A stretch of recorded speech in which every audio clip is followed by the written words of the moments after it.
네, 우리가 아까 마지막 불렀던 찬양에 보면 하나님의 나라가 하나님의 뜻이 하늘에서 이루어진 것 같이 이 땅에서도 이루어지게 해주십시오라는 찬양 우리 마지막에 했죠, 그렇죠? 그날에는 주님이 모든 고통과 눈물을 닦아주신다고도 찬양했죠. 네. 근데 우리가 오해할까봐 제가 말씀드립니다. 우리가 주님이 다시 오셔서 그 나라 완성하는 때를 기다리는 것은 그분이 그때 오셔서 우리의 눈물과 고통을 다 씻어주실 거기 때문에 병도 다 낫고 감기도 다 낫고 장애도 없어지고 안경도 벗고 편두통도 사라지고 이렇기 때문에 그때가 되면 우리의 고통을 다 없애주실 거다, 이런 메시지도 성경에 있습니다, 명확하게. 하지만 성경이 주님의 나라가 오실 때까지 우리가 그분이 우리의 이 모든 눈물과 고통에서 우리를 해방시켜 주실 것을 기다린다는 말의 의미는 우리가 이 땅에서 주의 뜻이 하늘에서 이루어진 것 같이 이 땅에서도 이루어지도록 주님의 통로로 살아가는 과정에 고통과 눈물이 있다는 거예요. 그 얘기를 하는 겁니다. 맞아, 그날이 오면 내 이 무좀도 사라질 거야,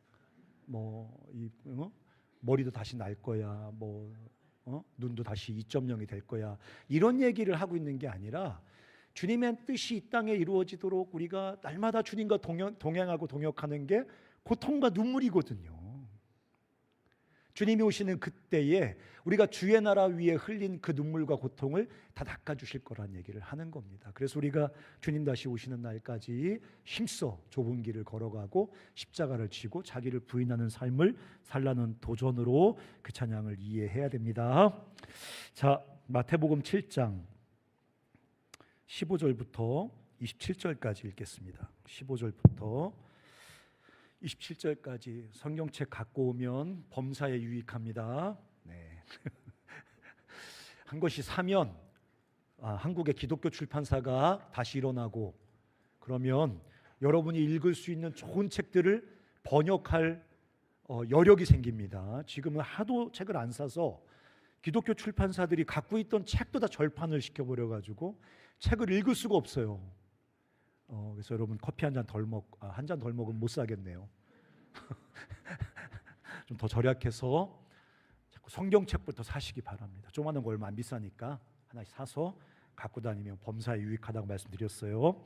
마태복음 7장 15절부터 교독하겠습니다. 거짓 선지자들을 삼가라. 양의 옷을 입고 너희에게 나아오나 속에는 노략질하는 일이라.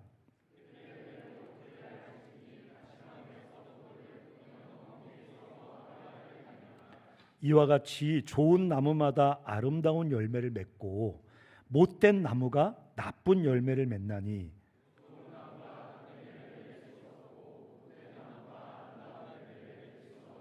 아름다운 열매를 맺지 아니하는 나무마다 찍혀 불에 던져지느니라. 나더러 주여 주여 하는 자마다 다 천국에 들어갈 것이 아니요 다만 하늘에 계신 내 아버지의 뜻대로 행하는 자라야 들어가리라.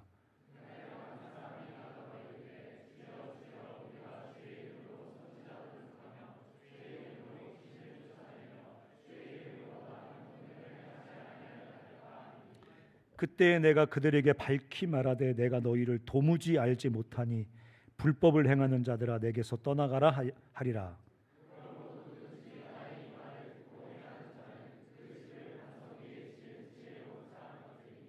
비가 내리고 창수, 홍수 말하는 거예요. 창수가 나고 바람이 불어 그 집에 부딪히되 무너지지 아니하나니 이는 주축, 기초를 반석 위에 놓은 까닭이요.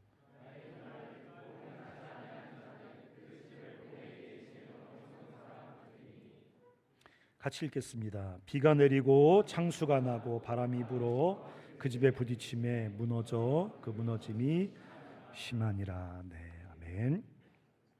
자, 오늘 주님께서 우리 삶이라는 게 뭐냐, 인생이라는 게 뭐냐에 대해서 여러 가지 얘기를 성경 속에 많이 하시지만 오늘은 빌딩 어 하우스, 집을 짓는 것을 비유를 들어서 인생이 뭔지 삶이 뭔지에 대해서 우리에게 말하려고 합니다.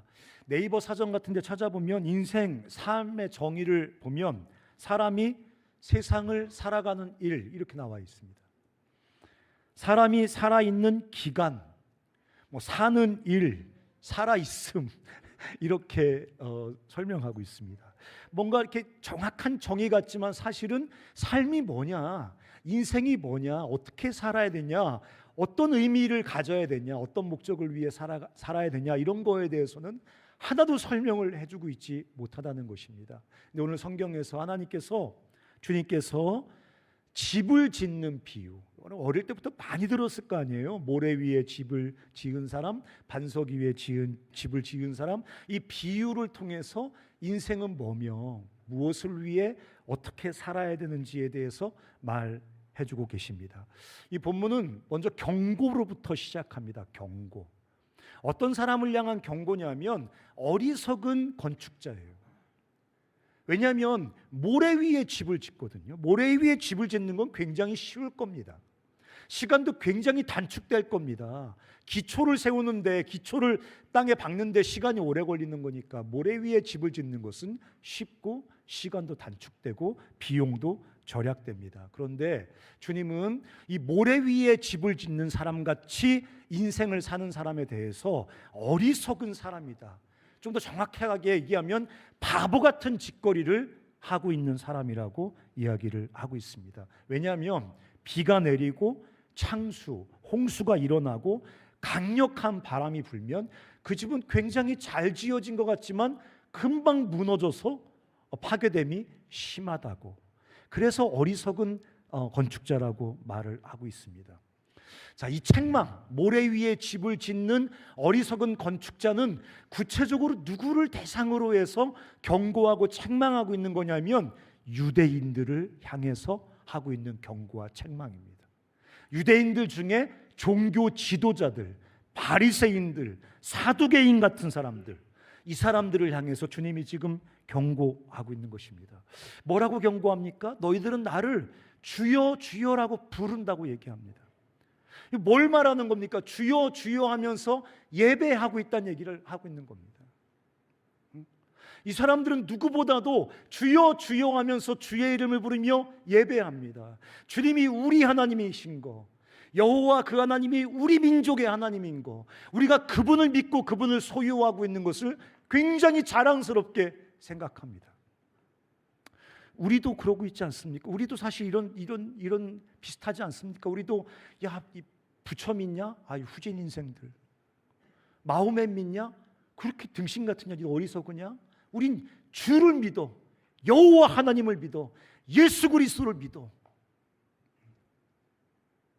이걸 자랑한단 말이죠. 우리는 예수를 믿는 사람이야. 니들은 거짓 신을 믿는 사람들이야. 우리는 예수를 믿는 사람이야. 여호와 참 하나님을 예배하는 사람이야. 근데 그 사람들이 지금 오늘 예수님의 심한 책망의 대상이 되고 있는 겁니다. 이 책망을 듣고 있는 사람들, 너희의 인생은 그냥 모래 위에 허물어지는 집같이 망해버릴 거야라고 주님께서 굉장히 엄하게 경고하고 있는 사람들이 주님이라고 부르는 사람들입니다. 여호와 하나님을 주여 주여라고 여호와 하나님을 알고 믿고 예배하는 사람들입니다. 또 뭐라고 말합니까? 내 말을 듣는 사람들이라고 하는 거 보니까 율법을 가지고 있는 사람들입니다. 하나님 말씀을 가지고 있는 사람들입니다. 우리도 그 영국에서 어떤 사람이 꿀 불태워서 틱톡에 올렸다가 뒤질 뻔했죠. 그런 거 뒤져야 되는데,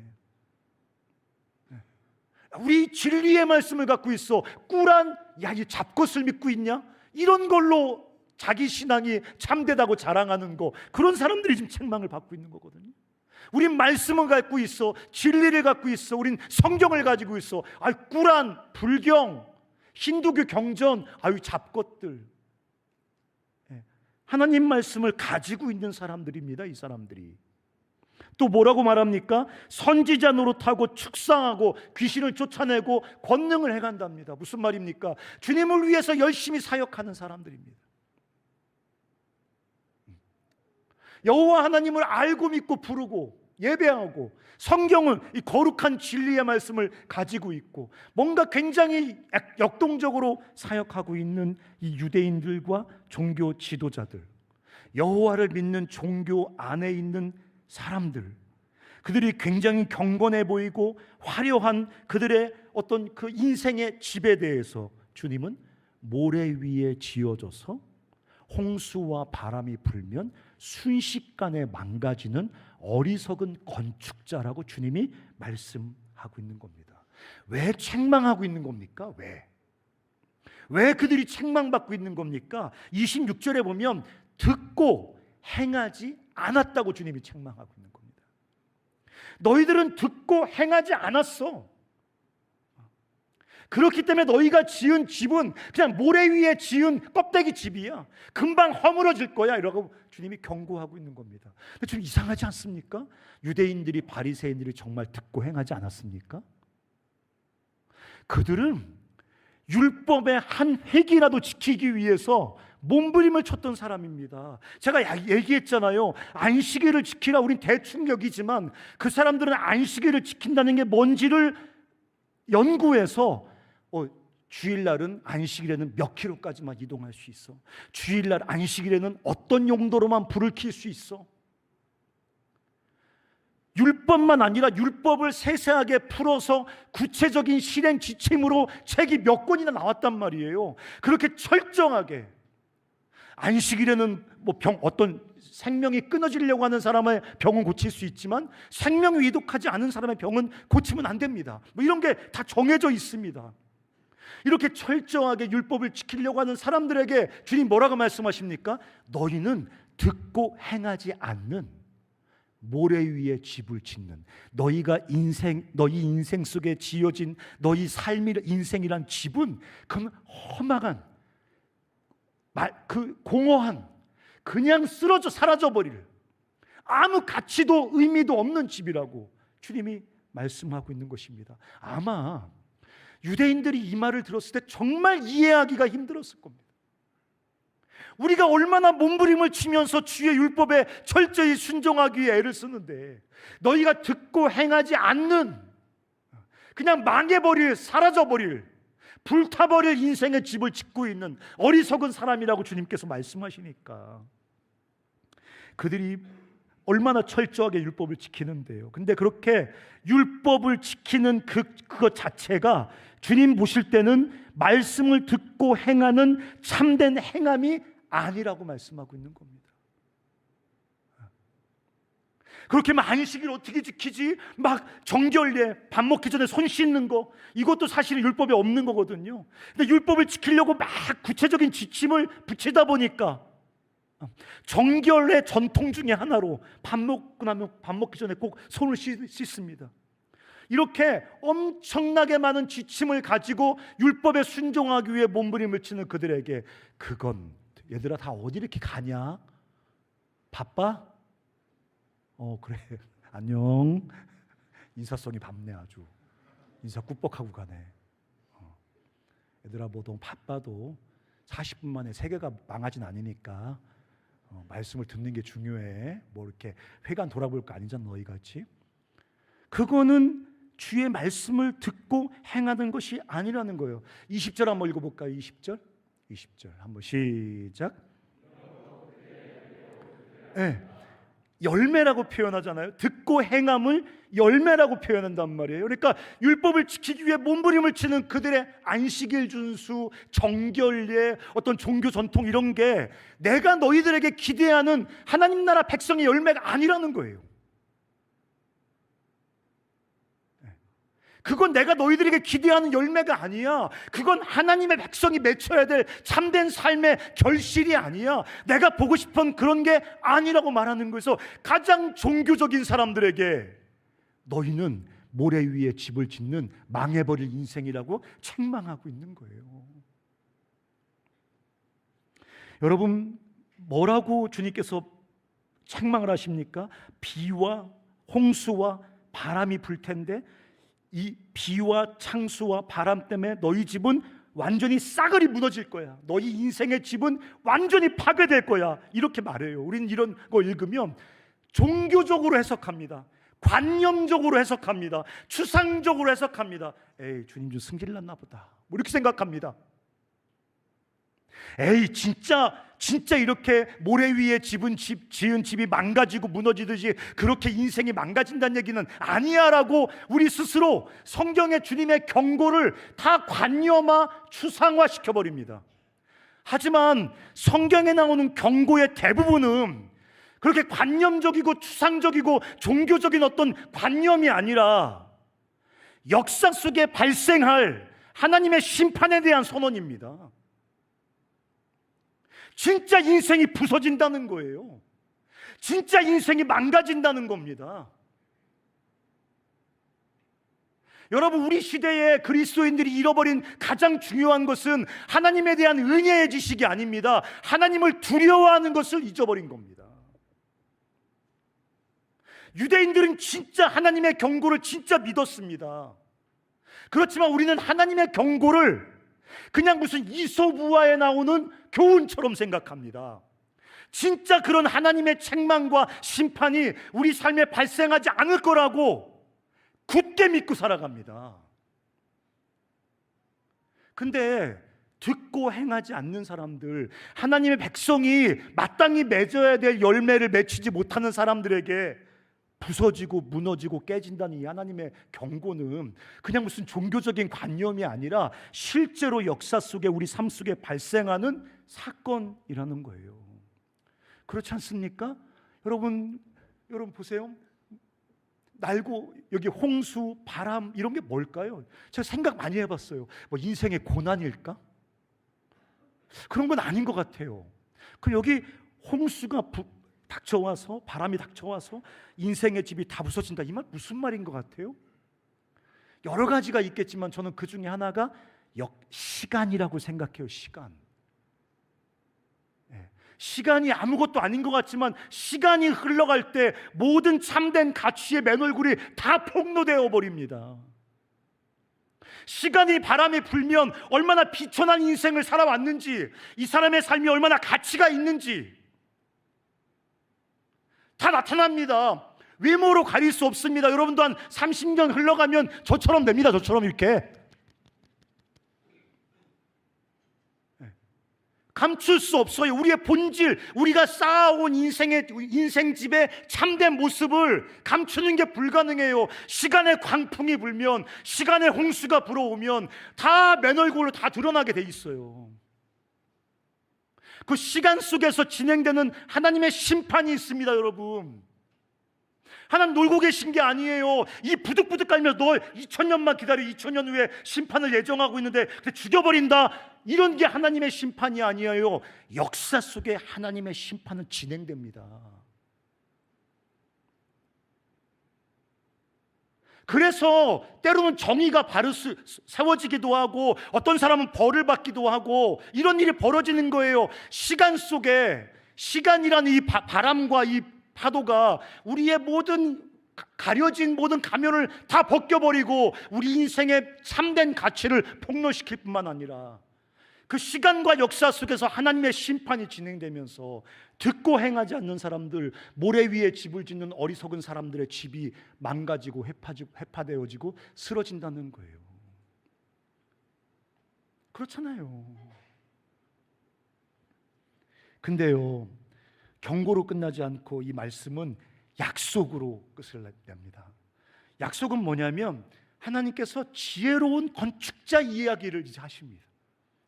어리석은 건축자에 대해서 경고하시는 것은 끝나지 않고 지혜로운 건축자 이야기를 하십니다. 한번 읽어볼까요? 7장 24절 7장 24절 시작.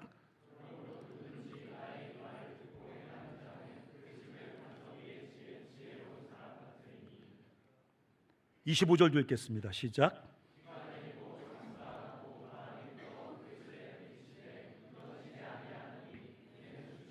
네, 또 한 종류의 사람들이 나오지 않습니까? 이 사람들은 반석 위에 집을 지은 사람입니다. 요새 뭐 반석이란 말을 안 쓰지만 뭐 견고한 바위쯤이라 된다고 생각하시면 됩니다. 반석 위에 기초를 깊이 파서 기초를 내리고 그 위에 집을 지은 사람이에요. 어떤 사람에 대한 설명입니까? 듣고 행하는 사람입니다. 하나님 말씀을 듣고 행하는 사람들은 반석 위에 집을 지은 사람 같아서 홍수가 일고 바람이 불고 여러 가지 어려움이 생겨도 흔들리거나 요동하지 않는다고 성경은 말을 하고 있습니다. 나의 이 말을 듣고 행하는 자. 근데 아까 유대인들에게도 얘기했던 것처럼 이 말은 주님께서 주신 율법을 안식을 지키고 정결례 지키고 이런 거를 말하는 게 아니에요. 지금 마태복음 7장은 마태복음 5장부터 7장이라는 큰 단락의 결론입니다. 마태복음 5장부터 7장까지는 뭐를 말하고 있냐면 하나님 나라의 윤리. 여러분 칠복 같은 거 배우셨죠? 심령이 가난한 자는 복이 있나니 기억나시죠? 마태복음 5장부터 7장까지는 하나님 나라의 윤리와 하나님 나라의 제자도가 나옵니다.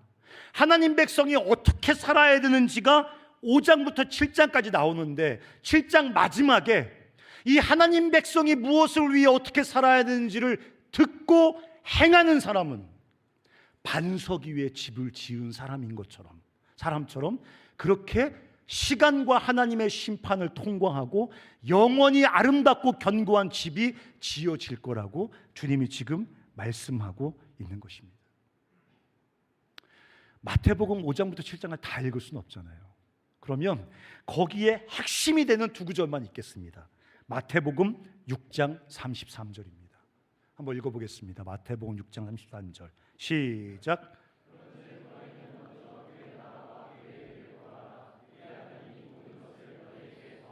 네, 5장부터 7장은 뭐냐면 하나님의 나라와 그 의를 구하라 이거예요. 너의 삶에 하나님의 통치가 이루어지게 해라. 너의 삶에 하나님의 거룩한 뜻이 이루어지게 해라. 하늘에서 이루어진 것 같이 너의 삶을 통해서 이 땅에, 아까 우리 자매 간증했잖아요, 우리가 맞닿아 살아가는 이 세상에, 캠퍼스에, 내 직장에, 내 삶의 자리에 하나님의 통치가 이루어지게 해라. 너의 삶을 통해서 이 땅에 거룩하신 하나님의 뜻이 이루어지게 해라. 이게 하나님 말씀을 듣고 행하는 거예요. 왜 책망받았어요? 그들은 안식일을 지켰습니다. 손을 씻었습니다. 안식일날 2km 이상 안 갔습니다. 불을 안 켰습니다. 그러나 그 나라와 그 의를 위해 살지 않았습니다. 굉장히 경건해 보였습니다. 종교적으로 보였습니다. 종교 규칙을 빠짐없이 지켰습니다. 그러나 그들은 그 나라와 그 의를 구하지 않았습니다. 그걸 위해 살지 않았습니다. 그것은 종교적으로 보일지라도 내 말을 듣고 행하지 않은 모래 위에 쌓은 집입니다. 모래 위에 쌓은 집 같은 인생은 시간과 하나님의 심판의 바람 앞에서 허무하고 공허하게 흔적도 없이 무너진다고 성경은 경고하고 있는 거예요. 근데 오늘 이 말씀을 듣는 사람들, 그 당시 유대인과 종교 지도자에게 비판받던 사람들, 조롱받던 사람들, 세리와 창기와 비천한 죄인들, 이런 사람들은 예수 만나고 그 나라와 그 일을 위해 살겠다고 자기 삶을 드린 사람들이거든요. 완전하지 않아도 하나님의 나라가 내 삶 가운데 이루어지도록, 하나님의 거룩한 뜻이 내 삶 가운데 이루어지도록, 나를 통해 세상에 주님의 나라가 의가 이루어지도록 그것을 위해 내 삶을 드린 사람들이거든요. 너희들은 세리고 창기고 죄인이고 유대인들에게 조롱받는 비천한 병자라 할지라도 너희들은 반석 위에 지은 집을 지은 사람이라는 거예요. 여러분 마태복음 6장 9절 10절 한번 읽어보겠습니다. 다시 한번 띄워줘 보실래요? 33절 저기 보세요. 33절 그런즉 너희는 뭐라고 써 있습니까? 먼저라고 써 있죠. 네, 먼저란 말이 무슨 말입니까? 새벽에 먼저 기도하고 일상을 시작해야 된다, 그런 말이 아닙니다. 먼저란 말은 무슨 말입니까? 모든 것을 압도하는 우선순위란 얘기입니다. 간사님 취업해야 돼요. 너의 취업을 압도하는 우선순위인 거예요. 간사님 연봉 협상해야 돼요. 너희 연봉 협상을 압도하는 우선순위인 거예요. 그게 먼저. 건강해야 돼요. 니들 건강을 압도하는 우선순위라고. 간사님 건강해야 전도할 수 있으니까 건강이 우선순위입니다. 노. 너희는 먼저 그 나라와 그 일을 구하라. 너희들의 모든 필요와 모든 고민하는 문제와 모든 걱정과 모든 계획에 먼저 된 하나님의 도전, 하나님의 부르심, 그 나라와 그 일을 구하는 것입니다. 쉽고 어려워요. 우리 삶에서 그 나라와 그 일을 항상 내 삶의 절대적인 우선순위로 먼저 구하지 않으면 우리 집, 우리가 쌓는 인생이란 집은 영원히 모래 위에 쌓은 집이에요. 영원히. 간사님 이번 학기 장학금 받았어요. 뭐 so what? 모래 위에 쌓은 집처럼 허물어질 겁니다. 나쁜 거라가 아니라 시간 속에서 그렇게 되게 돼 있는 거예요. 그 우리가 성취한 그 어떤 것도 영원한 가치를 가질 수 없어요. 삼성에 들어갔습니다. 뭐 어찌라고? 삼성에 들어가서 뭐 여기 뭐 방사능 물질에 피폭돼 가지고 그 뉴스 안 봐? 삼성반도체에 들어가서 그에서 그 암 걸려서 돌아가신 분들 지금도 데모하잖아. 그런 건 가치일 수 없어. 우리 삶의 모든 우선순위에 먼저 앞서 그 나라와 그 일을 구하며 살아가는 삶만이 우리 삶의 반석 위에 지어진 집이라는 것. 자, 그 다음 절도 한번 읽어볼까요? 9절 10절 한번 읽어보겠습니다. 시작.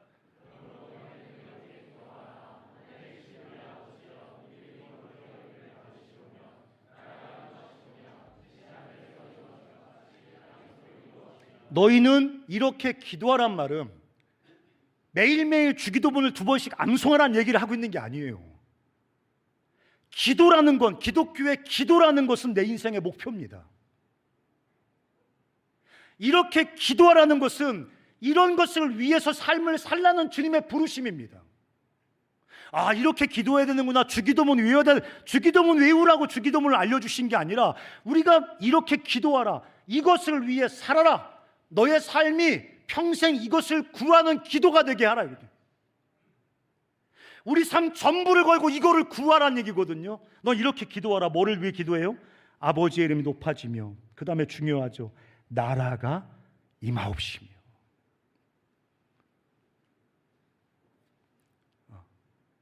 나라가 임하게 해주십시오. 우리 과에 나라가 임하게 해주십시오. 우리 이 마을에 하나님 나라가 임하게 해주십시오.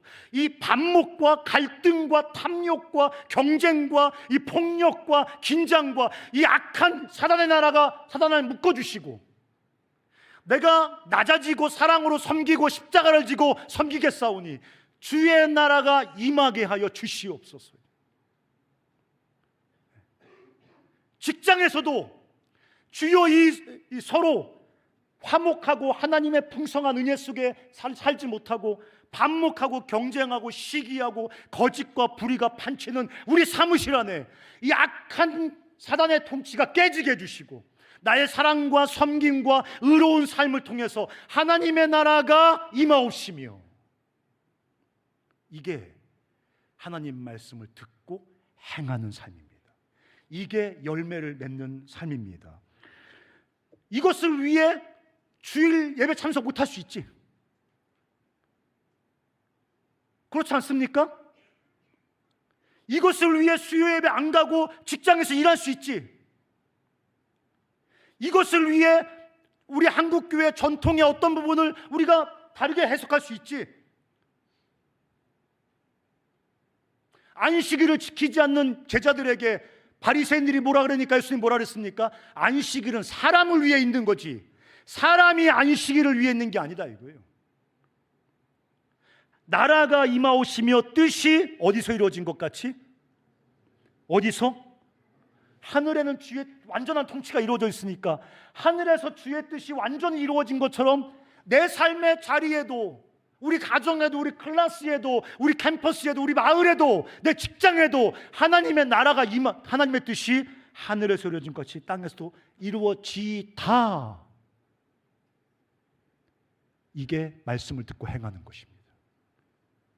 이게 우리 삶으로 맺어야 될 열매입니다. 내 삶에 하나님의 나라와 그분의 거룩하신 뜻이 이루어지는 것, 나를 통해 이 세상에 하나님의 나라와 그분의 거룩하신 뜻과 목적이 이루어지는 것, 그것이 말씀을 행함이요 하나님 나라 백성이 맺어야 될 열매인 것입니다. 열매. 여러분 보십시오. 이게 얼마나 포괄적입니까? 이 명령이. 야, 주일날 걸어다니지 마, 뭐 주일날 엘리베이터 누르지 마, 이런 게 아니야. 이런 수준이 아니야. 하나님의 말씀은 굉장히 포괄적이야. 우리 삶의 모든 영역을 다 포괄해버려. 이거 해야 됩니까? 주님의 나라와 그 뜻을 이루기 위해서 해야 되면 해야지. 이거 꼭 하지 말아야 됩니까? 주님의 나라와 주의 뜻을 이루는데 하지 말아야 되면 하지 말아야지. 삶의 모든 걸 포괄해버려. 게임하는 게 왜 죄입니까? 우리 딸내미 게임해서 다니는데. 근데 게임하는 게 하나님의 나라와 그 뜻을 이루는데 방해가 되면 하지 마야지. 그게 죄인 거예요. 이 하나님 말씀은 굉장히 포괄적인 거야. 아이, 술 2잔까지는 뭐, 아이, 술 1잔까지, 담배는 뭐 그렇게 주님과 지금 내고 하려고 하면 안 돼. 당근이야? 하나님의 말씀 포괄적이라고, 우리 삶 전체를 아우른다고. 그리고 적극적이야. 뭐 안 먹고 뭐 안 하고 이런 개념이 아니라 뛰어들어가서 하나님의 나라, 하나님의 뜻 어떻게 이루어야 되지?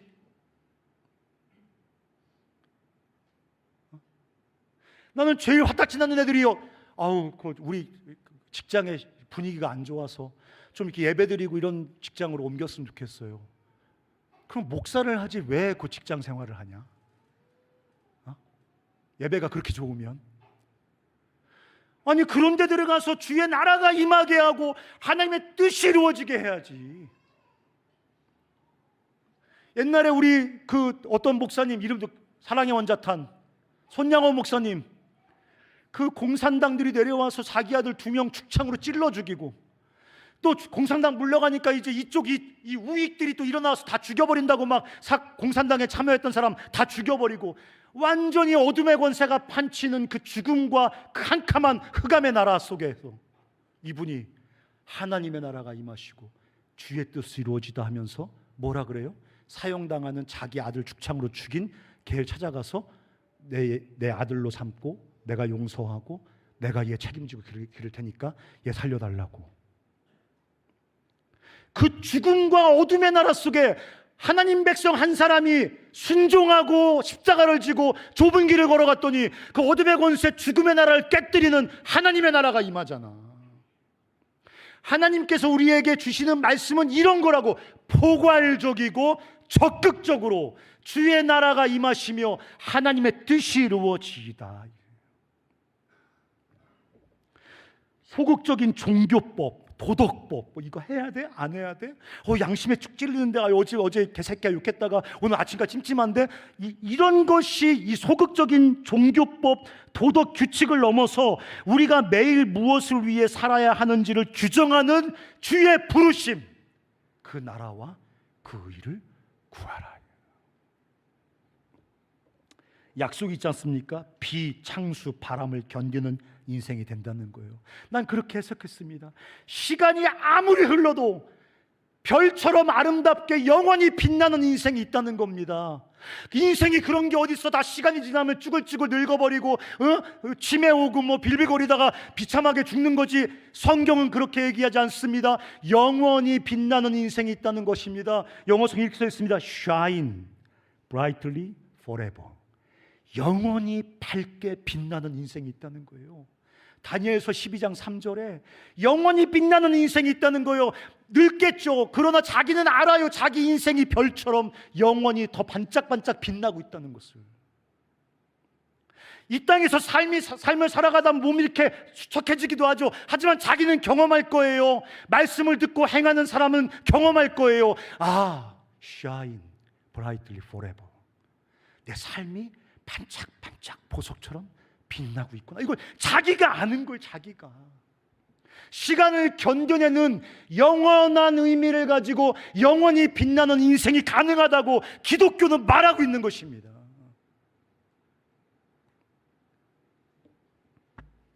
하나님의 심판을 통과해서 그렇게 아름답게 빛나는 인생, 베데스다 연못의 그 우연과 요새 계속 3주가 지났는데 요즘 생각하면 웃겨요. 우연히 천사가 내려와서 물을 동할 때 가장 먼저 들어가는 한 사람은 나음을 입으리라. 이게 너무 재밌어요. 세상 똑같지 않습니까? 우연과 경쟁에 기대요 살아가는 그 불행한 인생이 아니라 반석 같은 예수 그리스도 안에서 그 나라와 그 의를 구함으로 시간과 하나님의 심판을 이기고 영원히 별처럼 빛나는 인생이 될 수 있다고 주님이 약속하고 있는 거예요. 나는 가정이 후져요. 그래도 우린 가정 위에 집을 짓는 사람이 아닙니다. 반석이신 예수 위에 집을 짓는 사람입니다. 나는 과거가 후져요. 실패로 점철되어 있어요. 내 인생의 집의 기초는 내 과거가 아닌 겁니다. 반석이신 예수 그리스도인 겁니다. 우리가 작정하고 그 나라와 그 일을 구하면서 좁은 길을 뚜벅뚜벅 주님과 함께 걸어갈 때 주님은 그 반석 같은 당신의 당신 위에 우리 삶을 영원히 빛나는 집으로 지어 가신다고. 여러분, 소극적인 두려움으로 종교적 윤리 언저리를 배회하는 인생들이 있거든요. 등신 같은 애들. 교회 가면 바글바글합니다. 맨날 하는 얘기가 어제 거짓말했어, 그저께 담배 폈어, 어제 술 한잔 먹었는데 죄책감을 느꼈어, 영혼의 호흡해야 돼. 맨날 이 소극적인 두려움으로 종교적인 윤리와 어떤 규칙 언저리를 배회하는 인생, 그런 인생이 아니라 반석이신 예수님 안에서 영원히 빛나는 아름다운 집을 짓는 인생들이 되어야겠습니다. 그게 오늘 본문에 주님이 주시는 약속이에요. 우리 삶에 하나님의 나라와 뜻이 이루어지고 우리를 통해 이 땅에 하나님의 나라와 뜻이 이루어지는 그 일만을 위해서 우리 삶을 온전하고 치열하고 적극적으로 드려야겠다는 거예요. 여러분, 제가 다 끝난 거거든요. 이게 적극적으로 이렇게 살자고요. 여러분, 제가 상상해 봤어요. 반석 위에 여기 영어 성경에 보면 dig down into the rock 써 있거든요. dig down deep, 깊이 파는 거예요. 반석을 dig down deep, 깊이 파고 거기 기초를 세우고 반석 위에 집을 짓는다고 이렇게 표현하거든요. 그러니까 소극적인 종교 생활이 아니라 적극적으로 예수 그리스도란 반석 위에 기초를 깊이 받고 그 위에 영원한 아름다운 집을 져가는 거, 적극적으로 그 나라와 그 일을 위해 살아가는 거죠. 제가 생각해 보니까 얼마 전에 국경 없는 이사회에서 후원하라고 그 아주 고통당하는 애 사진과 함께 보내왔어요. 그때 항상 갈등이 생기지 않습니까? 보내? 모른 척해? 그렇게 하다가 이제 제가 들어가서 이야기를 봤거든요. 한 의사인데 1년 동안 거의 그 나라의 생필품만 구할 수 있는 돈을 받고 가서 1년 동안 국경 없는 이 사회가 들어가는 데가 주로 이제 분쟁 지역 이런 데 아닙니까? 병원 없는데 이런 데 가서 죽도록 고생하는 거예요. 그게 소극적으로 의무감으로 하는 겁니까? 그런 미친놈이 어디 있습니까? 오늘 수천만 원 벌 수 있는 의사가 무슨 의무감으로 그따위 짓을 합니까? 의미 있는 삶을 살기 위해서, 참되고 바른 삶을 살기 위해서 적극적으로 결정하고 결단하고 뛰어드는 거예요. 근데 그 사람은 3번, 3년, 1년씩 3번 하고 완전히 평생 올인했어요. 종교는 밝히지 않기 때문에 크리스찬인지 모르겠지만 크리스찬이라고 믿습니다. 남미에서 우리 같은 목사들이 성경 읽으면서 가난한 남미 백성들을 위해 기도하다 보니까 하나님은 가난한 자들 편이라는 새로운 깨달음을 얻고 가난한 자들 편에 서서 남미의 가난할 수밖에 없는 그 경제적인 불평등과 착취의 구조를 깨뜨리는 일에 목사들이 앞장서서 막 투쟁하고 막 그 가난한 사람들 묶어서 막 그 그룹 만들어내고 막 협동조합 만들어내고 막. 그래서 미국에서 우리 같은 목사들도 여러 가지 그 깨어있는 그리스도인들이 착취당하고 억압당하고 있는 흑인들의 인권을 깨우기 위해서 삶을 다 걸고 적극적으로 뛰어들어서 하나님의 나라와 그 뜻을 이루어갔다고. 그렇게 하나님의 통치가 역사 속에 2000년 동안 이루어져 온 거예요. 우리가 지금 누리고 있는 이 자유, 이 평등, 이 풍요, 그냥 온 게 아닙니다. 하나님의 풍요로운 통치가 그 통치에 헌신한 사람들을 통해 온 것입니다. 이 위대한 가능성이 열려 있다고요. 왜? 우리의 반석이신 주님이 우리 삶의 반석이시니까. 그 위에 집을 지으려고 하면 질 수 있습니다. 근데 안 줘. 굉장히 소극적이야. 지 전공 공부할 때는 막 적극적으로 하는 건지 아니면 두려움에 쫓겨서 하는 건지 모르겠지만 그렇게 막 하면서 정작 우리 인생의 가장 중요한 가치 결정을 하는 하나님의 나라와 그 일을 먼저 구하라는 이 하나님의 부르심에 대해서는 굉장히 소극적이고 종교적이고 피상적이고,